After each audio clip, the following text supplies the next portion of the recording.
하나님 말씀 함께 나누죠. 사도행전 3장 1절로 10절 말씀입니다.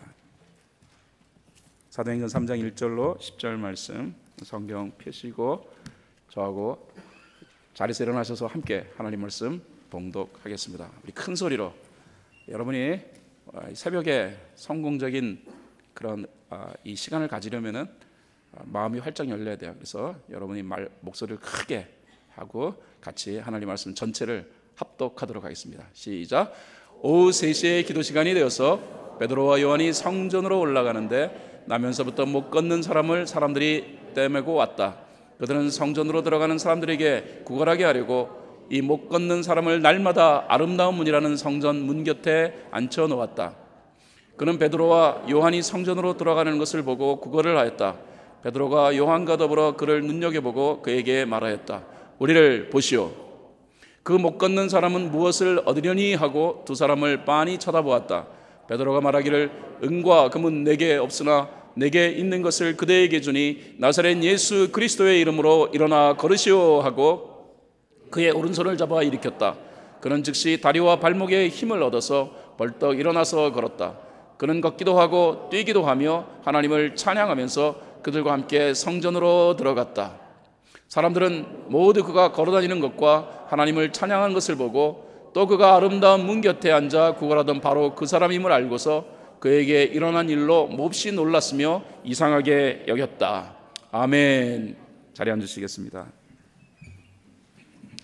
예수님이 하신 사역 3대 사역이라고 보통 알려져 있습니다. 마태복음 4장 23절에 보면은요, 예수님께서 갈릴리에서 행하셨던 사역의 내용들이 수록되어져 있어요. 예수께서 온 갈릴리를 두루 다니시면서 그들의 회당에서 가르치며 하늘나라의 복음을 선포하며 백성 가운데서 모든 질병과 아픔을 고쳐주셨다. 예수님께서 행하시던 사역은 말씀을 가르치시는 사역이었어요. 동시에 복음을 전파하는 사역이었고 치유하는 사역이었어요. 사실 이 세 가지 사역의 공통점이 있습니다. 이것은 한 영혼을 회복시키는 것이었다는 거죠. 그래서 예수님을 만난 사람은 구체적으로 표현하자면 회복되는 사람입니다. 회복을 앞으로 이룰 것이 아니라 예수 만났다는 그 자체는 회복을 이루었다는 거예요. 저와 여러분은 예수님 만남으로 말미암아 회복된 인생인 줄 압니다. 그러므로 구원받았다는 것은 다시 말하면 회복을 말하는 거예요. 영혼이 회복되어지는 것. 영혼이 회복되어지고 그래서 영생을 얻은 사람은 따라서 회복된 삶을 누려가는 특권자가 되는 것입니다. 이제 이 회복을 경험한 사람은 회복되지 아니한 다른 사람을 회복시키는 일을 해야 되는 것이죠. 저는 계속해서 선교적 삶을 여러분과 함께 나눕니다. 선교적 삶의 핵심은 회복입니다. 아멘.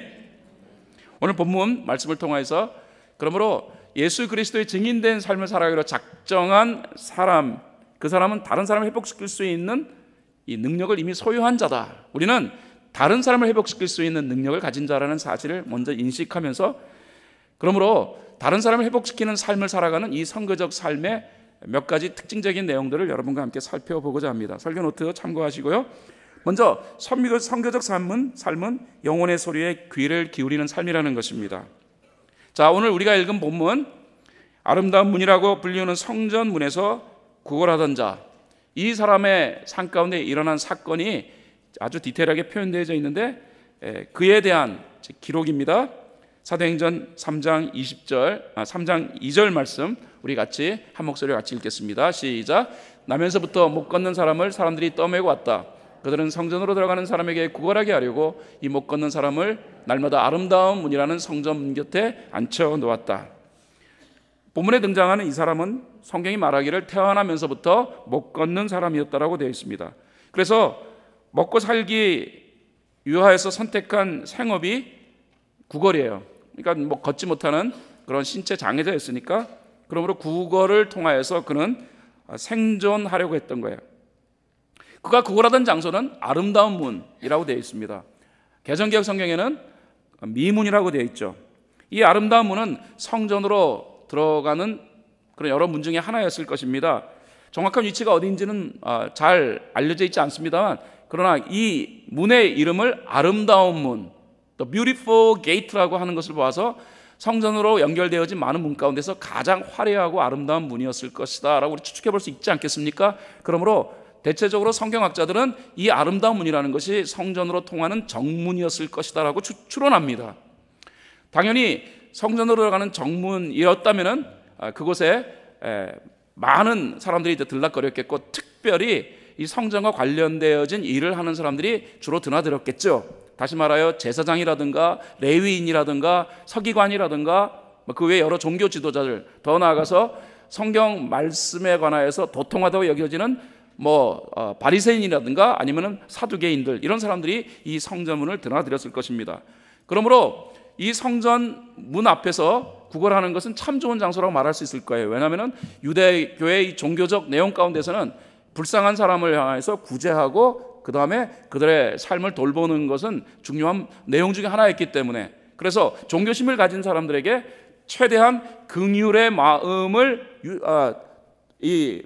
만들게 하여서 그들의 긍휼의 마음을 통하여서 구걸을 하게 되어지면 좀 더 많은 수입을 올릴 수 있을 것이다 해서 아마 이 성전으로 들어가는 이 아름다운 문 곁에는 수많은 그런 불행한 사람들, 특별히 부정하게 여겨지는 사람들이 아마 거기서 많이 진치고 그 다음에 구걸을 하고 있지 않았을까 생각을 합니다. 이 나면서부터 걷지 못하는 이 지체 장애자, 이 사람도 그 문 앞에서 구걸하던 그런 모습으로 살아갔던 사람이에요.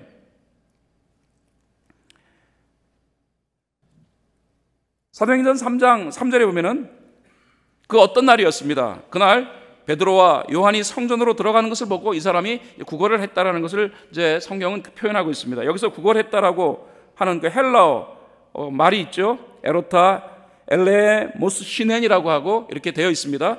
근데 이 헬라어 단어의 시제는 미완료 과거예요. 미완료 과거라는 것은 뭐냐면은 과거의 습관적이고 반복적인 행위를 나타내는 시제예요. 그러니까 그날도 베드로와 요한이 기도하러 성전으로 들어가는 것을 이 사람이, 이 거린이 보았던 것 같습니다. 그래서 그는 멀찌감치해서 이 베드로와 요한을 바라보며 구걸을 했습니다. 이전에 해왔던 대로 이는 구걸을 했다라는 거예요.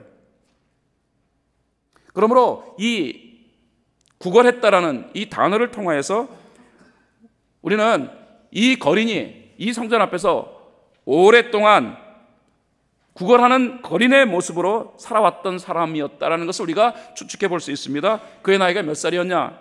사도행전 4장 22절에 보면은 이 기적으로 병이 나은 이는 40살이 넘은 사람이다. 그러니까 40쯤 된 사람이었을 거예요.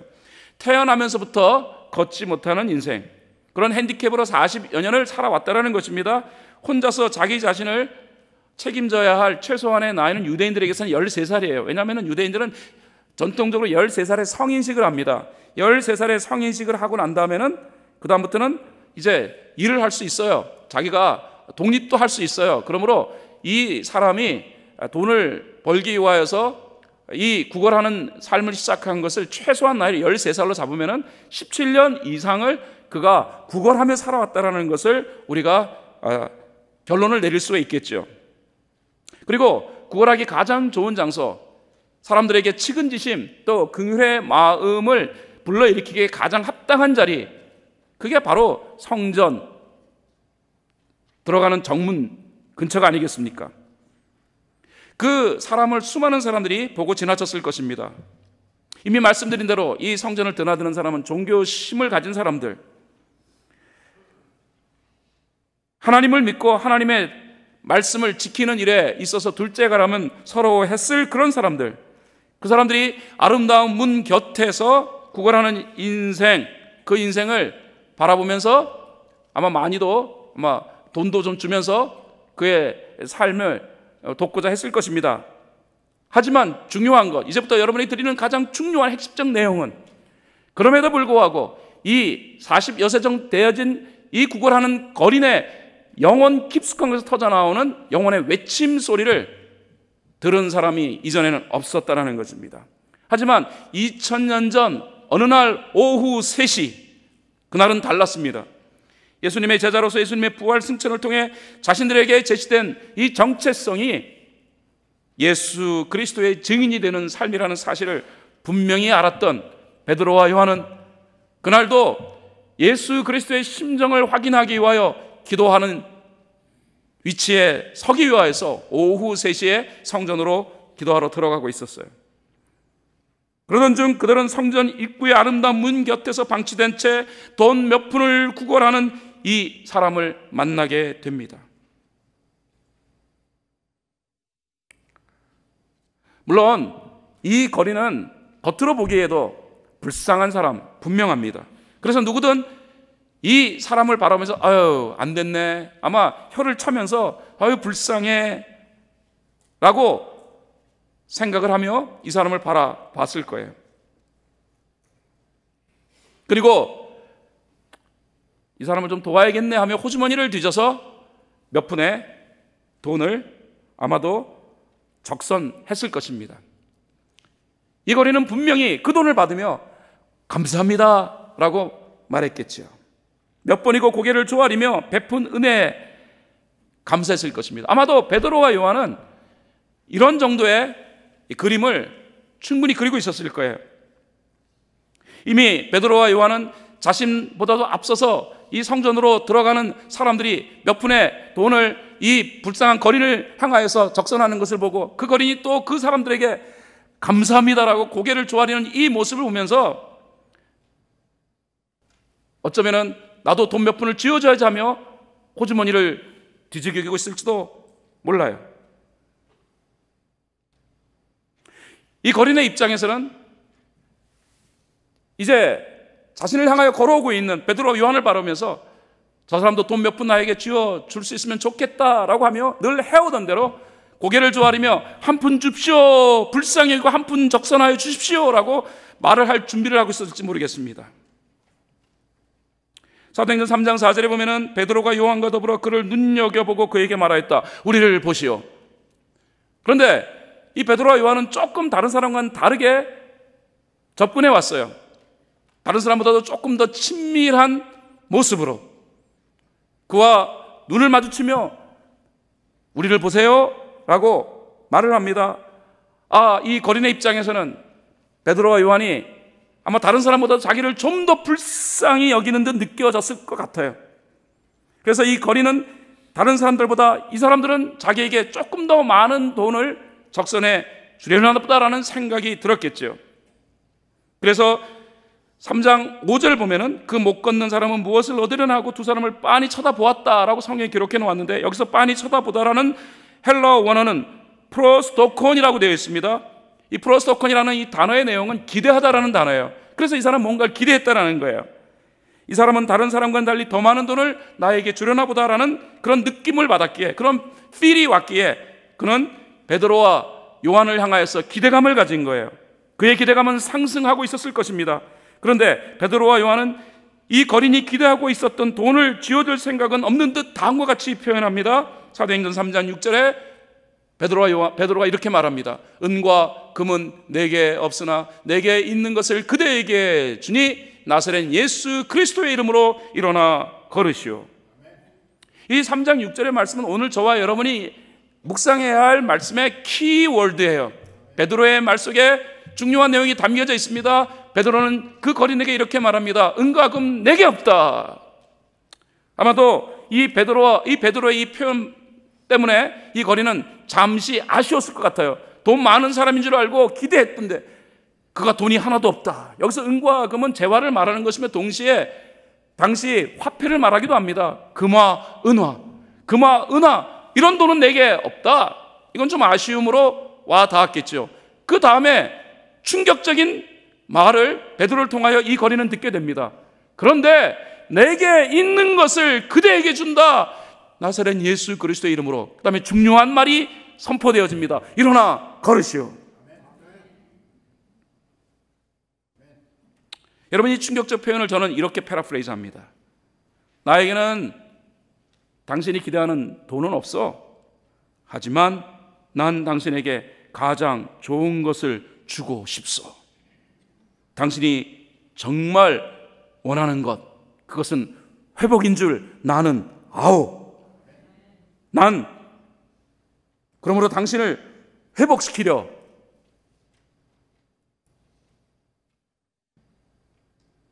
나의 마음을 엽니다. 그러면서 베드로가 표현한 이 말은 이 거린에게 정말 충격적인 말이 되었을 거예요. 여러분, 사실 이 거린의 입장을 한번 생각해 봅시다. 이 거린은 마음속에는 성전으로 들락거리는 많은 사람을 보면서 나도 걸어서 저 성전으로 들어가 보았으면, 아마 이 성전 앞에 있는 아름다운 문은 성전에서 그리 멀지 않은 곳에 있었기 때문에 성전 안에서 행해지고 있었던 모든 제사의 내용이라든가 찬송의 소리, 찬양의 소리가 들렸을 것입니다. 하지만 이 거리는 들어갈 수가 없었어요. 왜냐하면 지체장애자, 핸디캡이었기 때문에 그래요. 율법적으로 핸디캡은 성전 안으로 들어갈 수가 없어요. 핸디캡은 당시 율법적 개념으로 보면은 부정한 자이기 때문에 부정한 자는 성전 안으로 들어갈 수가 없어요. 그래서 그는 성전 밖에 위치했어요. 마음속에는 성전 안에 들려오는 이 예배의 소리, 찬송의 소리, 기도의 소리를 들으며 나도 한번 저 성전 안에 들어가 보았으면, 그래서 나도 하나님의 은혜를 한번 누려보았으면 하는 그런 느낌을 분명히 가졌을 것입니다. 하지만 그런 상상조차 그에게서는 그림의 떡이었어요. 왜? 자신은 부정한 인생이었으니까. 그런데 베드로가 지금 뭐라고 얘기합니까? 나 당신을 일으켜 세우고자 합니다.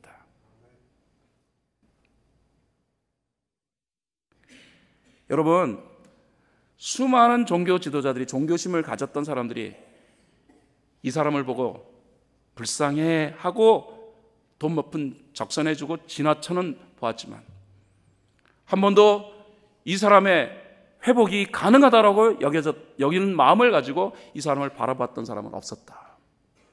근데 베드로는, 요한은 그리 했어요. 왜? 베드로와 요한의 삶의 본질은 선교적 삶이 되었기 때문입니다. 저는 여기서 중요한 말씀을 드려요. 선교적 삶을 사는 사람은요, 영혼의 소리를 들어요.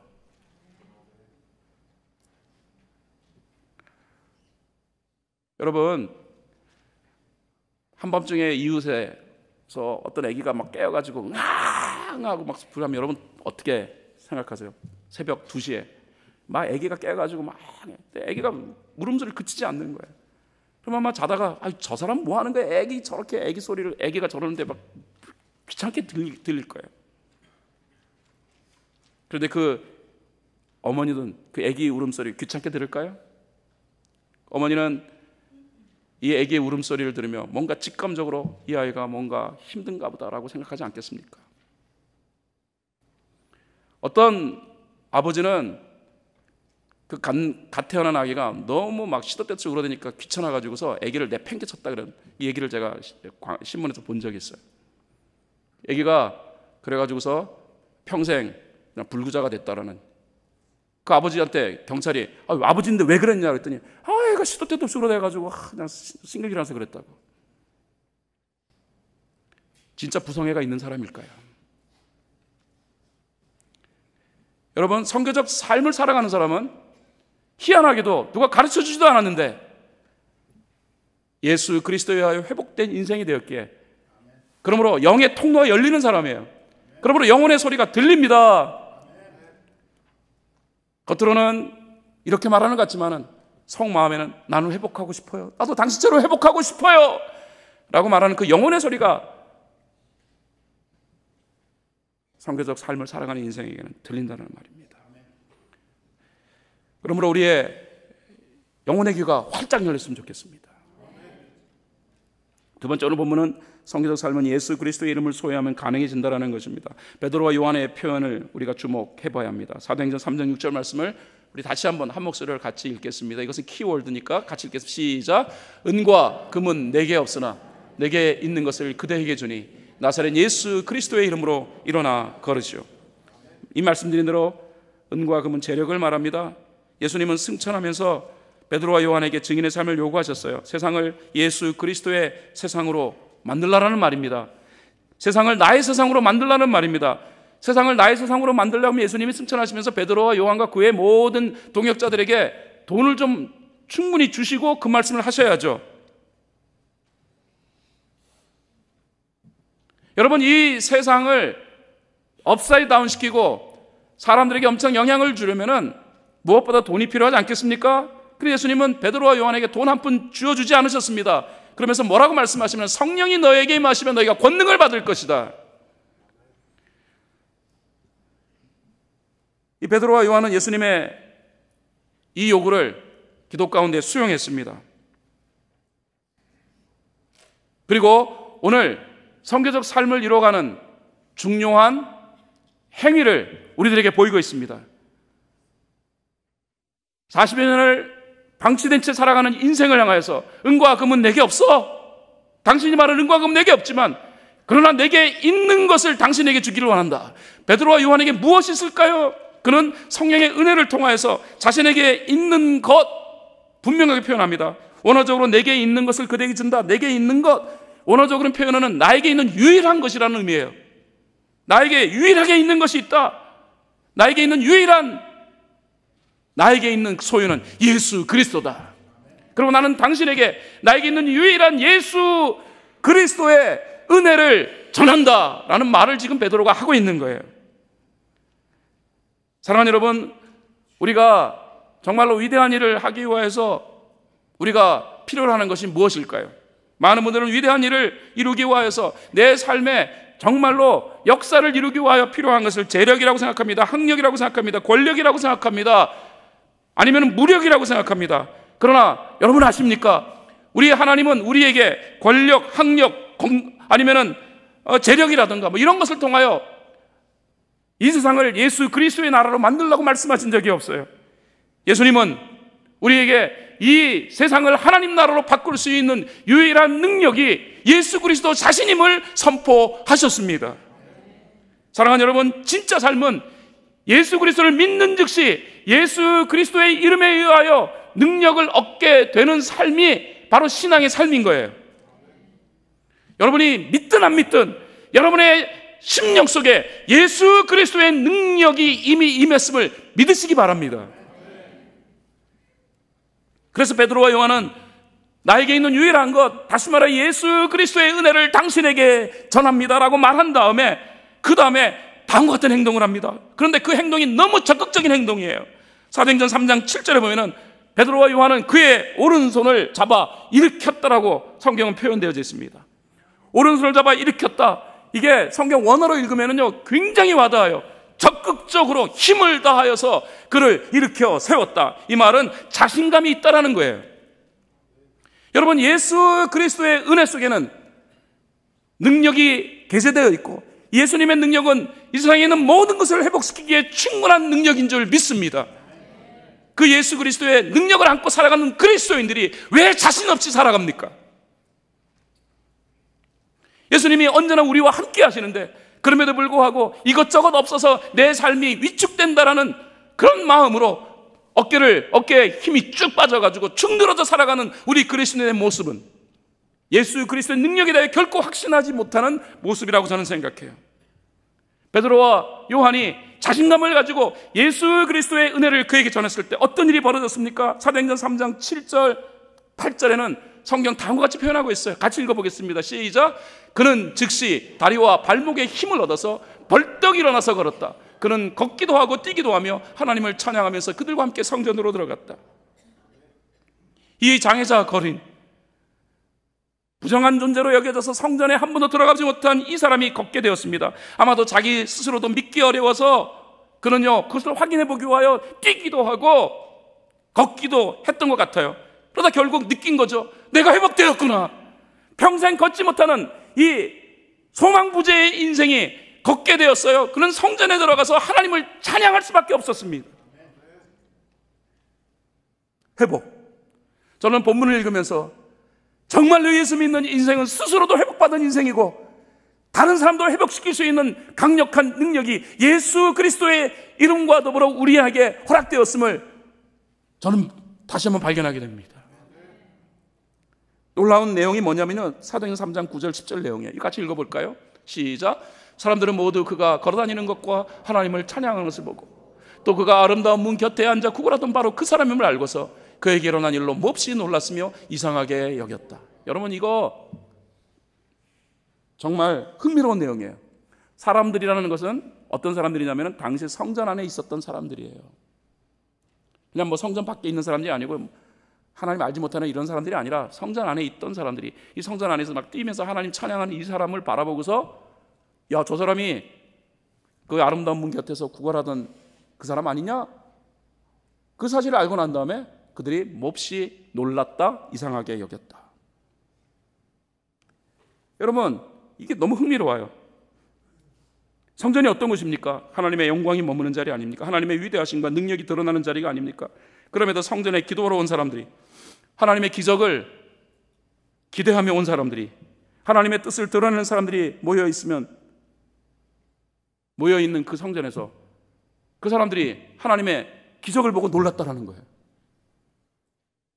더 나아가 이런 회복을 성경 보면 이상하게 여겼다. 이게 웬일이냐고, 어찌 이런 일이 일어났냐. 그 사람들 성전에 왜 어떤 마음으로 왔을까요? 내가 볼 때는 하나도 믿음 없는 마음으로 나온 것 같아요. 하나님이 어떤 분이신지 정말로 알지도 못한 채 습관적으로 성전에 나온 것 같아요. 사랑하는 여러분, 저는요, 신앙생활은 하나님의 능력과 역사가 삶 속에서 체험되어지는 실제적 삶이라고 믿습니다. 그런데 언제부터인지 우리가 신앙생활 자체에 하나님의 능력과 역사가 없는 게 당연한 것처럼 여기는 신앙의 삶을 이루어가고 있습니다. 근데 이게 하나도 이상하게 여기지 않는 거예요. 어떻게 신앙이 이렇게 되었을까? 사랑하는 여러분, 우리에게 그리스도에 대한 확신이 없기 때문입니다. 우리가 믿는 예수 그리스도에 대한 확신이 없어요. 여러분, 성경을 읽어보면요, 이 사도행전 쪽에 등장한 모든 사람들은 예수 믿자마자 누가 가르쳐주지도 않았는데 예수의 이름으로 능력을 선포해요. 그거 배우는 거 아닙니다. 자기가 예수의 능력으로 회복되었으니까, 예수의 능력이 얼마나 큰 건지 체험했으니까 누가 가르쳐주지 않았는데도 예수의 이름으로 다른 사람에게 능력을 선포해요. 교회라는 공동체가 말입니다, 예수의 능력을 통해서 회복된 사람들이 모여있는 것인데 예수의 능력을 교회 안에서 선포하지 못해요. 교회 밖에도 선포하지 못해요. 저는 그게 가슴 아파요. 말씀을 결론 짓겠습니다. 예수님이 원하시는 신앙의 모습은 종교적 모습 아닙니다.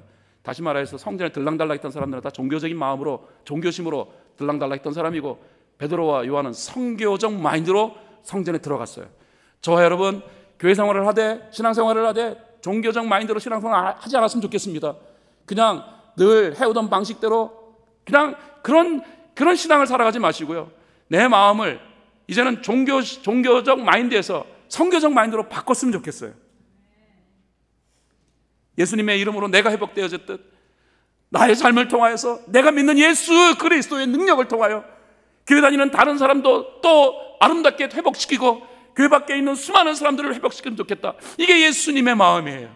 그래서 예수님은 승천하시면서 너희는 가서 모든 민족으로 제자를 삼아 아버지와 아들과 성령의 이름으로 세례주고 내가 너에게 분부한 모든 것을 가르쳐 지키게 하라라고 우리에게 당부하셨습니다. 성교적 삶이 너희들의 신앙의 삶의 본질이다. 내가 이 신앙의 삶의 본질을 너희들이 잘 행하게 하기 위하여 성령을 보내주겠다라는 거예요. 말씀 적용하겠습니다. 3가지. 첫 번째, 우리 큰 소리로 한번 따라 하시겠습니다. 예수 그리스도의 권세가 위대합니다. 큰 소리로 말씀하세요. 예수 그리스도의 권세가 위대합니다. 나는 예수님의 이름으로 회복되었습니다. 그러므로 나는 다른 사람의 회복에 관심을 갖습니다. 나에게는 타인마저 회복시킬 수 있는 능력이 있습니다. 믿으십니까? 여러분의 삶에 예수 그리스도가 이미 임했기에 우리를 통하여 하나님은 타인을 회복시키는 능력을 행하실 것입니다. 이게 성교적 삶입니다. 타인을 회복시킬 수 있는 삶으로 부르심 받았음을 감사하며 기대하는 마음으로 우리의 하루의 삶을 멋있게 열어갈 수 있기를 바랍니다.